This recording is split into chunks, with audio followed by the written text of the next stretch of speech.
On the bright planet Virelia, towers of silver metal touched the clouds. Flying cars moved like fireflies and alien voices filled the air with noise and laughter. But deep inside those shining cities lived a girl named Lura. She was not like the others. Lura's skin glowed a soft blue, and her body was round and heavy. Her large eyes were kind, but people never looked at them. They only saw her size and her slow walk. Every day she walked through the market streets, and the other aliens whispered behind her back. "Look at her," one said. "She wants to be an engineer," another laughed. "How can someone like her fit inside a workshop?" Lura tried not to listen, but every cruel word cut her like a blade. She kept her head down and clutched the small toolkit she always carried. That toolkit was her treasure. It was old.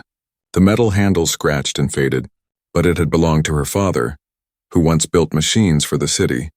Before he disappeared in an accident years ago, since then, Lura had promised herself she would become an engineer like him. Every morning she went to the training center hoping someone would let her help. But the instructors looked at her with cold eyes. "We don't need your kind here," they said. "You'll slow everyone down." The words echoed in her mind like thunder. Still, she came back each day, cleaning tools, fixing broken wires, doing anything to learn. She loved machines because machines did not laugh. They didn't care about looks. They only cared about patience and skill. But people were not like machines. They were loud, cruel, and proud. And every failure made her feel smaller inside one afternoon. Lura joined a group project in the main workshop. Her hands shook as she connected power lines to a test engine. Suddenly a spark jumped, the engine smoked, and a loud pop filled the room. The others screamed and jumped back. The lead alien shouted, "See? She ruined everything again." Everyone laughed, the sound sharp and painful. Lura's heart pounded. She tried to speak. "I can fix it, please, just give me..." But no one listened. The supervisor threw her toolkit on the floor. "Get out, Lura. You're nothing but trouble." Tears filled her eyes. The laughter followed her as she ran out into the cold evening streets. Outside, rain began to fall. It washed over the glowing pavement. Making the city lights shimmer, Lura walked without direction, her feet splashing through puddles. She felt heavy, not only in body, but in heart. She looked up at the tall towers and whispered, "Why can't I belong here?" Her mind filled with her father's voice. He used to tell her, "Don't let them define you, Lura. Your hands can build worlds." But now that voice felt far away, almost lost. She clutched the wet toolkit to her chest and kept walking.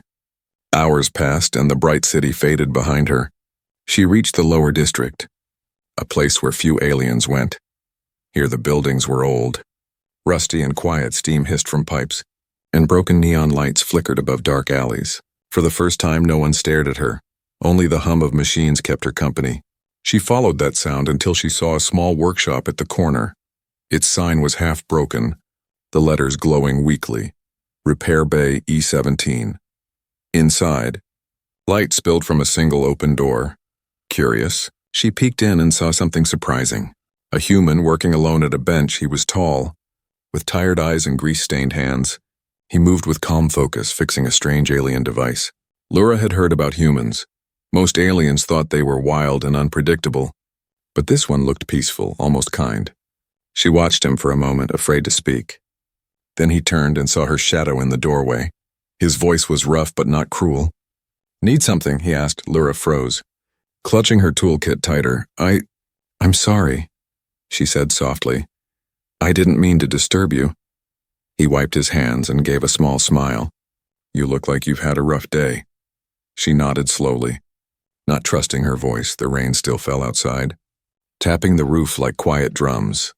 The warmth from the workshop reached her face. She wanted to leave, but something inside whispered, "Stay."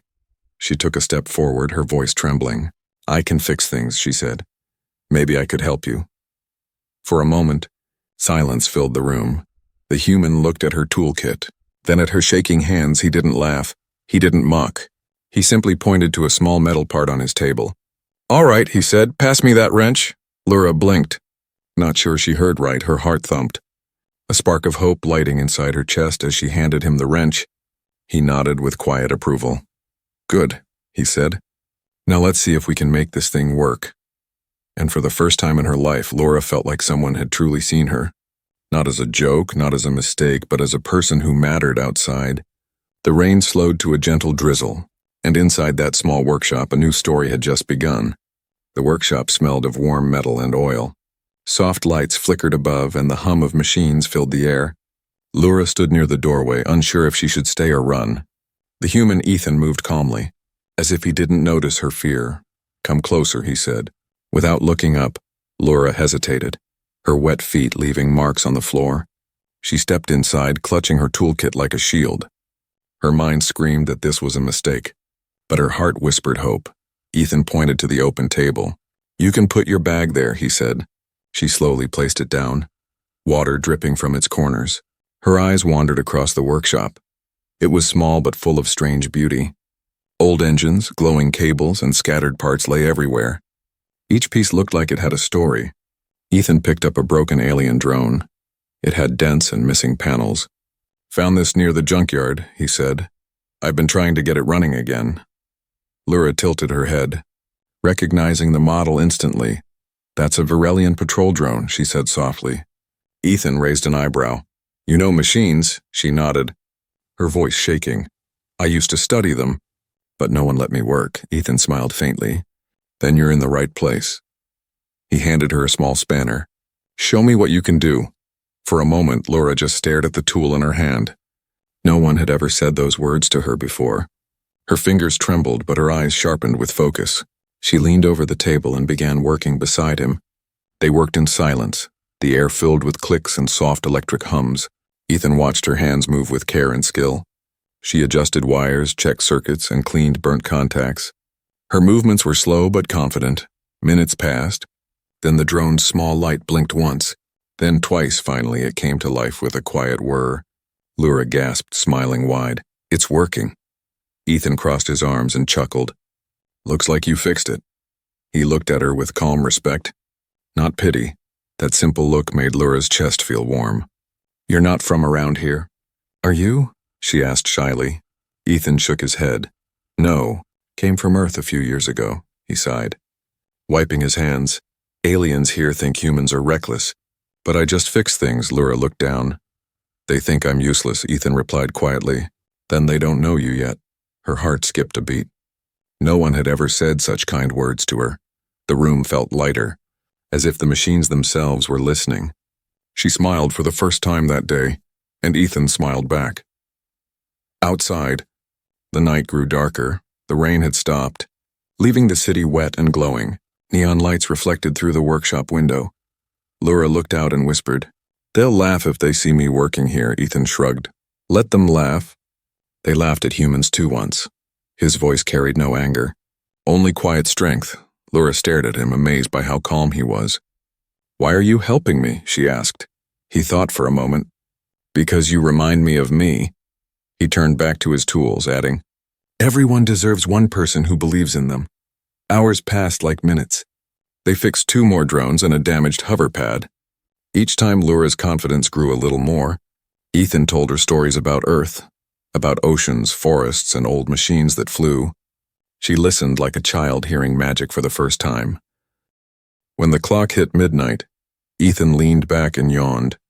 "Not bad for a night's work," he said.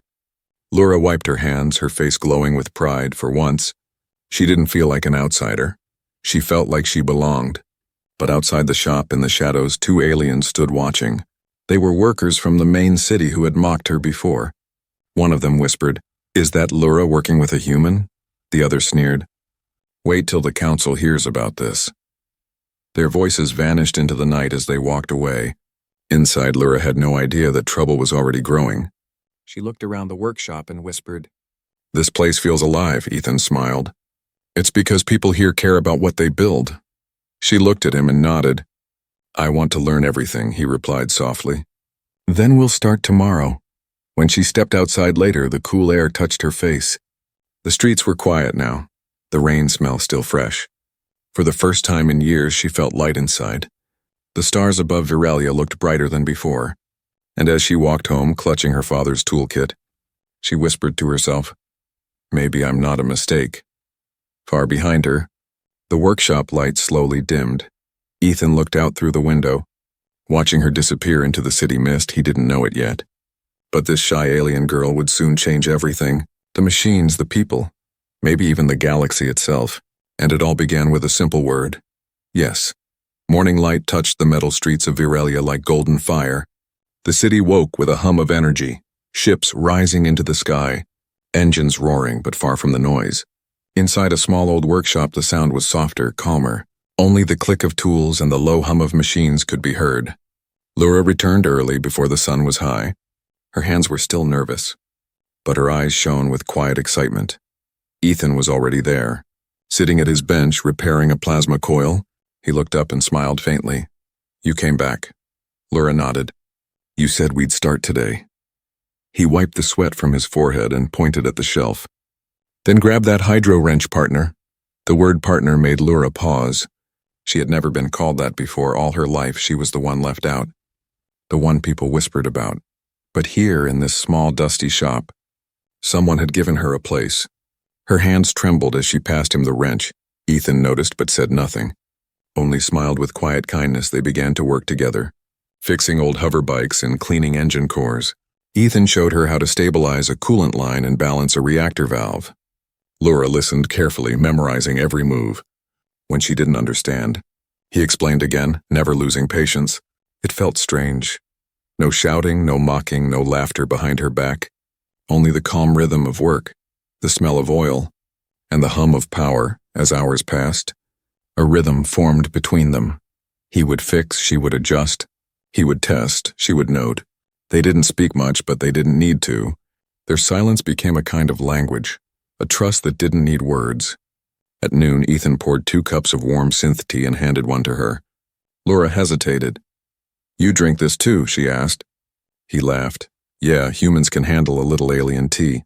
She smiled shyly, the steam fogging her eyes. They sat on metal crates, sipping in quiet peace. It was the first time in years she felt safe enough to smile without fear. Outside, children passed by the shop. Staring through the window, some whispered, "That's the alien girl." But when they saw her working with a human, they didn't laugh, they just watched in curiosity. Rumors spread through the lower district about the human mechanic and the strange blue girl who could fix anything. Days turned into weeks. Every day Lura grew stronger and more confident. Her hands no longer trembled when she worked. She laughed sometimes, soft and nervous, but it was real.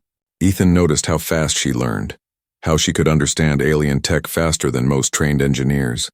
One evening he said, "You're a natural." She looked away, embarrassed. "They never thought so," he replied. Then they were wrong. But outside their peaceful world, the others were watching. The same aliens who mocked her before didn't like what they saw. A human teaching an outcast? It broke their pride. They whispered in bars, spread stories through the city. "She's betraying her kind," one said. "Working with humans for power," another added.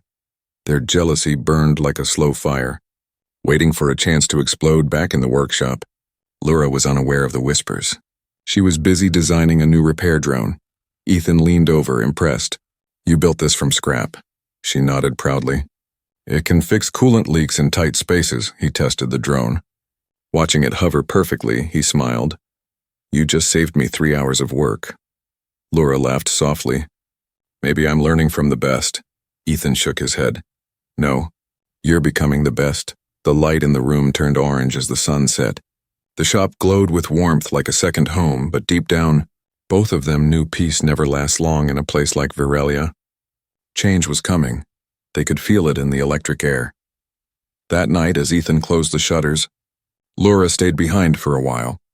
She looked at the half-built machines, the tools, the glowing blue circuits. Every piece reminded her of how far she had come.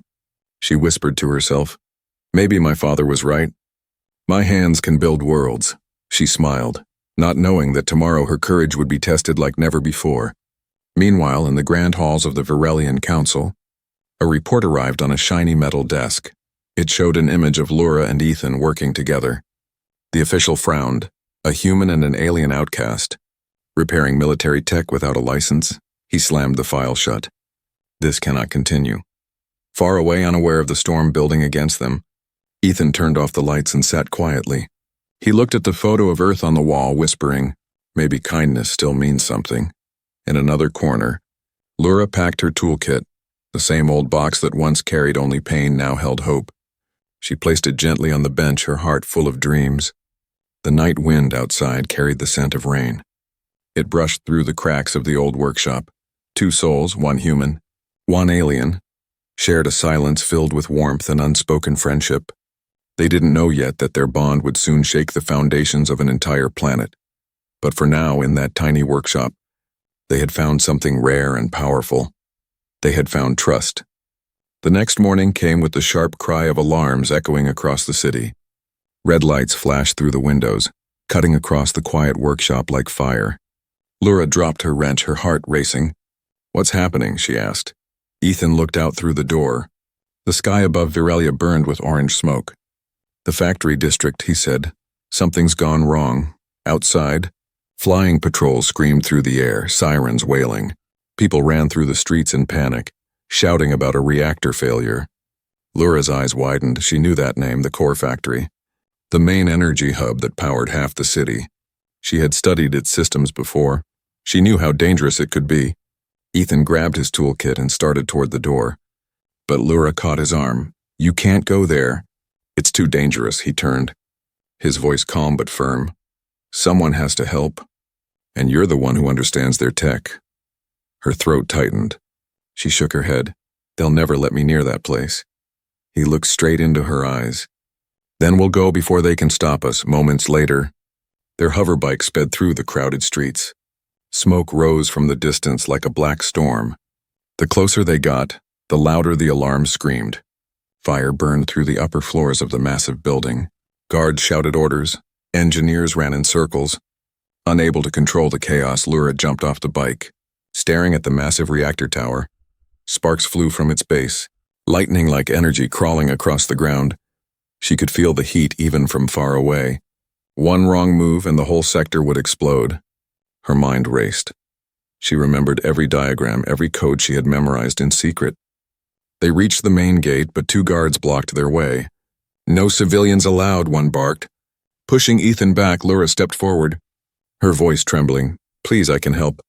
"I studied this reactor," the guards laughed cruelly. "You? You're the outcast engineer. You'll only make it worse." Ethan clenched his fists. "Listen, she knows this system better than any of you." The guards ignored him and turned away, but then a loud boom shook the ground. A section of the tower cracked open. Steam burst out like a beast's roar, and everyone screamed. Ethan grabbed Lura's hand. Pulling her toward a side entrance, they slipped inside through the chaos. Climbing broken stairs, the heat was unbearable. Smoke filled the corridors, machines sparked, walls trembled, and alarms wailed in every direction. Lura coughed, covering her mouth. "We need to reach the core chamber," Ethan nodded. "Lead the way." They ran through the flickering tunnels. Lura's mind worked faster than fear. She remembered the reactor's blueprints, the coolant system, the pressure chambers, the unstable fission coil. If the temperature reached maximum in the next few minutes, it would trigger a meltdown. No one would survive. Finally, they reached the control room. The walls glowing red with heat. Broken screens blinked weakly. Sparks flew from the ceiling. Lura rushed to the main panel, her hands flying over the controls. "System override. Come on," she whispered. "Please respond." But the screen flashed access denied. Ethan looked around and shouted over the noise. "What now?" She gritted her teeth. "Manual reset." "But it's deep inside the chamber." He frowned. "That's suicide." She looked at him with determined eyes. "If I don't go, everyone dies." For a moment, neither spoke. The sound of the reactor's rising hum filled the silence between them. Finally, Ethan handed her his protective gloves and said softly, "Then I'm going with you." She shook her head, tears forming. "No, you'll get hurt." He smiled faintly. "That's what partners do." Together they entered the core chamber. The air shimmered with heat, glowing blue energy pulsing like a heartbeat. Lura crawled under the control conduit. "Wires and metal everywhere," she shouted. "Cut the secondary feed line," Ethan obeyed, pulling cables as sparks burned his hands. The reactor screamed louder, the pressure climbing. "Now," she yelled, slamming her hand onto the manual release lever. The machine groaned like a living creature. The lights flickered. The ground shook violently, and then silence. A cool blue light replaced the red warning glow. Lura gasped for air, her body shaking. Ethan fell to his knees, breathing hard. "It's Stable, she whispered, her voice breaking. We did it. They both sat there for a moment. Covered in dust and sweat, the danger had passed. But their hearts were still racing outside. The fire sirens faded into distant echoes. The people of Virelia looked toward the sky, unaware that two unlikely heroes had saved them. As they stepped out of the factory, the first rays of dawn broke through the smoke. The guards stared in shock, unable to speak.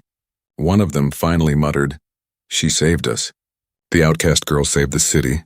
Laura lowered her eyes, her voice soft. We saved it. Ethan smiled beside her, his voice calm but proud. Told you. I trust you. But high above them in the shining towers of the council, an officer watched the footage on a screen. He leaned back, frowning. A human and an alien girl defying orders, working together. He pressed a button and said coldly, "Prepare to bring them in for questioning." Back on the ground, Laura looked at the rising sun and whispered, "I thought no one would ever see me." Ethan placed a hand on her shoulder. "They'll see you now," she smiled weakly, unaware that their biggest test was yet to come. Because saving the city was only the beginning, and soon, their courage would challenge the laws of an entire world. The city of Virelia shimmered beneath a heavy morning haze. News of the reactor's near disaster spread like fire. Everyone was talking about the human mechanic and the alien girl who had stopped the meltdown. Some called them heroes, others called them fools. But high above the shining towers in the cold halls of the Virelian Council, their story became something else entirely. Inside a marble chamber, Counselor Vera slammed her hand on the table.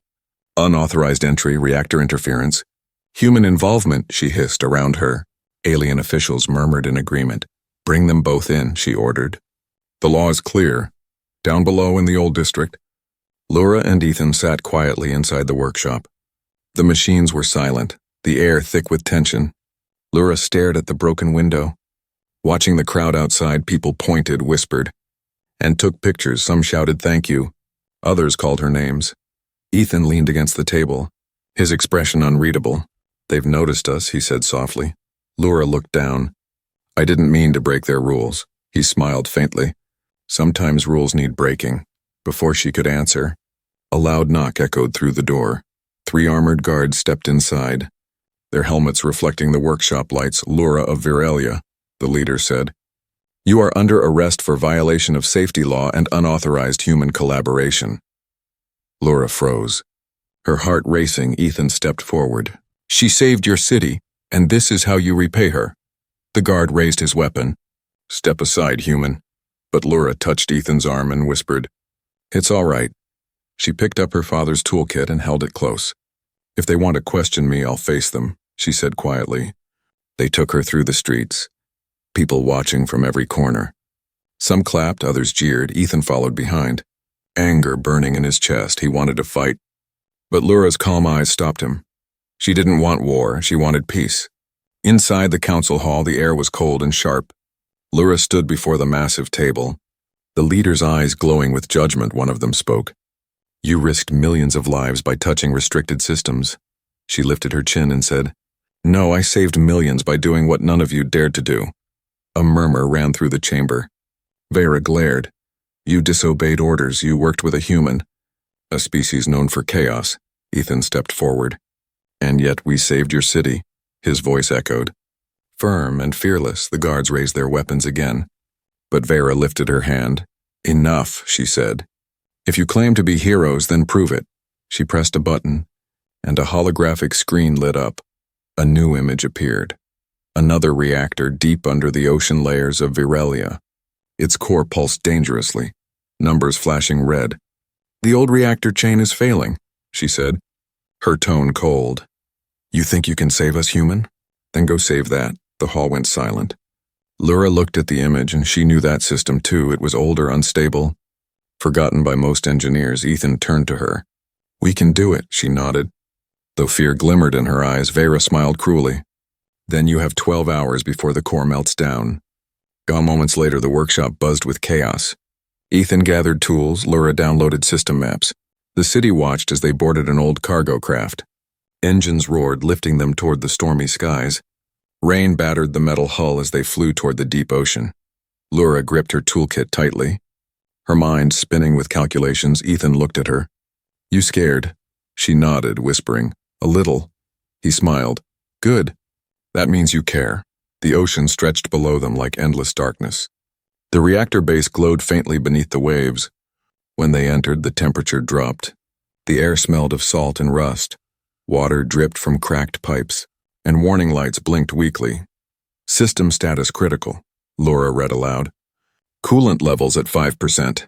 Ethan grabbed a flashlight. Then we better move fast. They climbed through narrow tunnels, crawling past dripping cables. Laura's voice trembled. If this goes wrong, the explosion could flood half the city. Ethan's voice was steady. Then we make sure it doesn't go wrong. At the central chamber, the reactor pulsed like a dying heart. Blue light flashed through steam and water vapor. Laura began typing commands on the manual panel. Pressure too high, she muttered. I need to reroute it manually.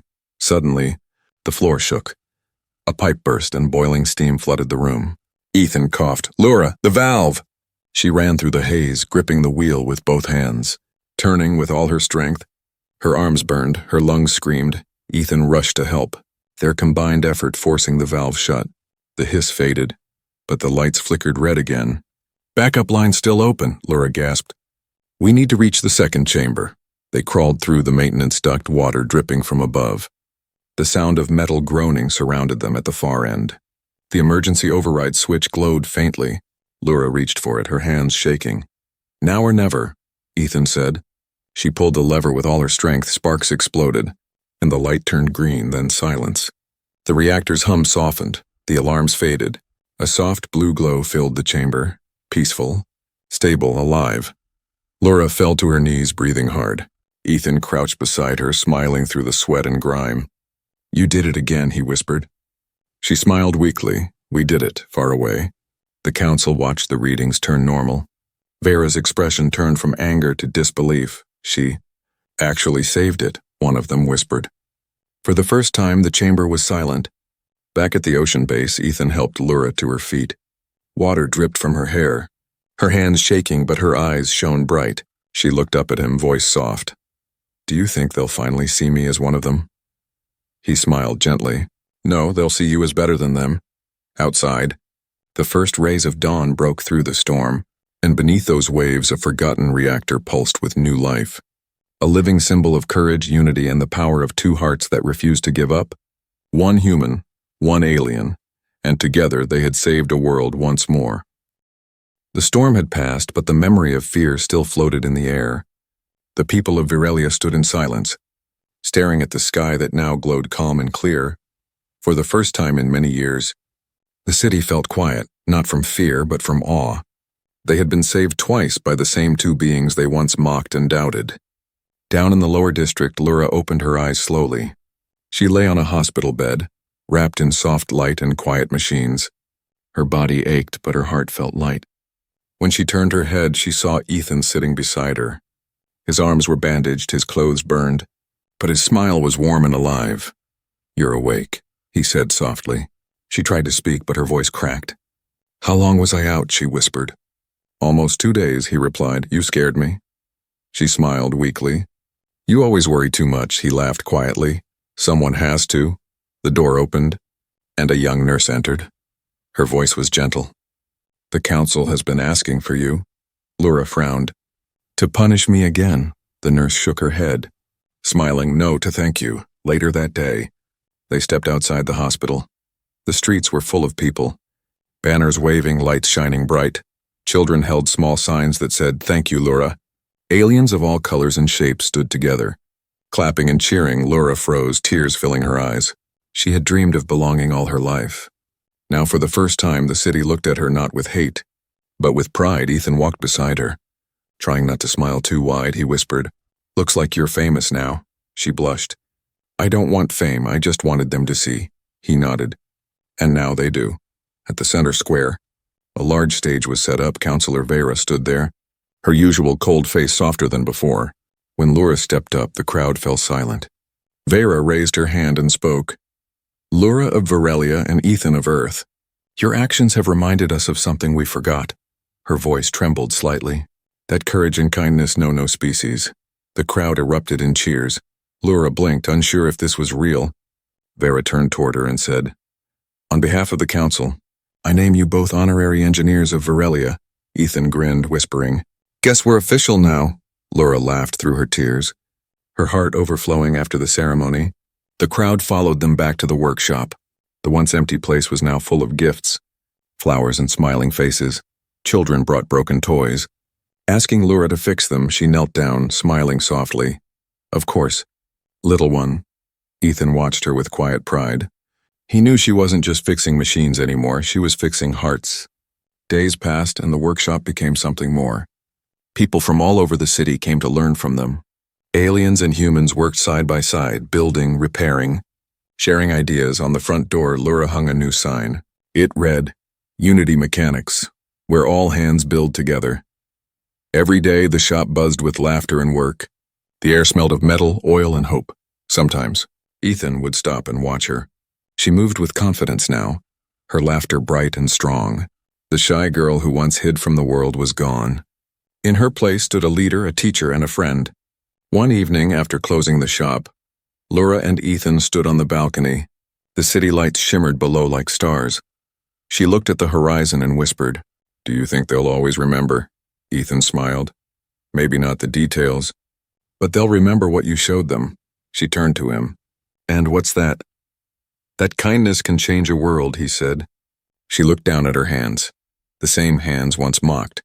Once doubted, now they built bridges between species. She felt tears rise again, but they were tears of peace. For once, she wasn't alone far above. The council tower shone bright with a new symbol. Two hands, one human, one alien, joined together in light. It was a reminder for everyone that unity begins with a single act of courage. As night deepened, Ethan leaned back and said softly, "You know, I think your father would be proud." Laura smiled, her eyes glistening. "I think he's watching right now." She looked toward the stars, whispering a quiet thank you.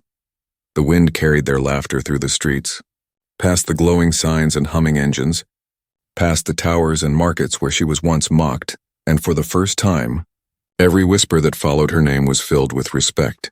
Laura of Virelia, the girl who changed the way a world saw humanity, and the human who reminded the stars what kindness really meant. Years passed like quiet waves across the shining cities of Virelia. The once cold planet had changed.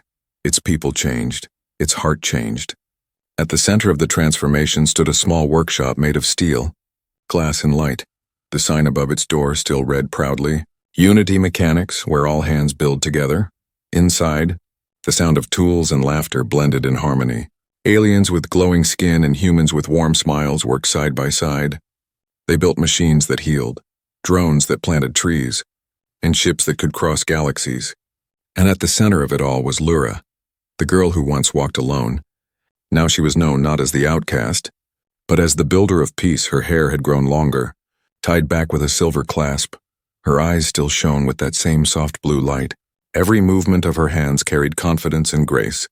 Ethan, now with a few gray strands in his hair, still worked beside her, sometimes arguing over tools, sometimes laughing like children, but always together, always creating. The world around them had learned something powerful. Humans and aliens began to trade ideas, share technology, and study each other's worlds. What started as one small act of kindness had become a new era of cooperation. The Council of Virelia even opened a human exchange program, and on the first day of the new alliance, banners across the city read, "United by courage, guided by heart." Still, every story leaves echoes of challenge. There were those who resisted the change. Some whispered that peace was temporary. Others said humans could never truly be trusted. But when they saw Laura and Ethan working together, they found no argument strong enough to break what had been built. One day, a group of young students came to visit Unity Mechanics. They had read stories about the human and the alien who saved Virelia.